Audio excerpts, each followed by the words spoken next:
What was your dream? The king tells him the dream. He goes, I know what is wrong. He's like, what? For 3 years, Egypt will have the greatest crops ever. They're going to have a surplus of production. And then after 3 years, it'll be 3 years of the worst famine ever. So the king goes, what do? I don't know what to do. Like, how do I protect my kingdom? I know what to do. Put me in power. Boom. He goes from being in prison to like the second most powerful person in the entire kingdom. So that was his miracle. We learned that dreams are not what we think they are, Coach Colin. And there's 3 types of dreams. There's the ones like tonight I go to bed and I see you in my dream and we're doing a podcast, the fragments of our everyday life. Those are the most common dreams. You get in a fight with your boss, you go home and you have a dream about you strangling your boss because you had a bad day at work. The second type of dream come from the demonic realm. They come from Satan and his army. Yeah. Shaitan. Those are the dreams that startle you. That when you wake up, you're like, oh, like you see a nightmare, you understand? And there's no logic to them. There's no logic to the dream, but it just puts you, it's terrifying. And usually you can't remember the dream when you wake up. You can remember bits and pieces. I was running, I was being chased, I went up the stairs.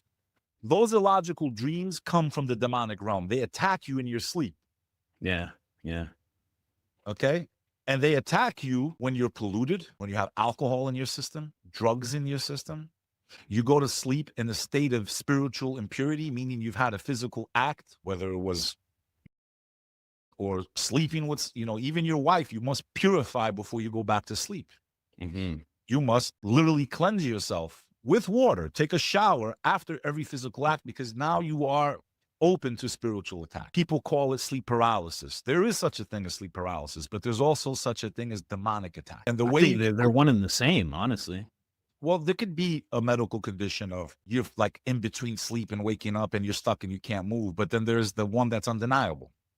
The one repeating occurrence that seems to happen every single time people have quote unquote sleep paralysis, which is they feel a shadowy figure. It's almost cloaked. It kind of looks like the ghosts in the movie Ghost, the demons that come to take out the bad people when Patrick Swayze's trying to get revenge, right? That's kind of how it feels. For the younger people, you'd have to go check that movie out. The younger people might not know about that movie. Yeah. But they're very shadowy, like staticky figures. I don't know if you've ever experienced the phenomenon, Coach. Oh, I have. It was terrible. It was terrible, actually. The one time I experienced it, here's the thing. I've talked about this before. I was playing around with a lot of new age stuff, a lot of psychedelics, a lot.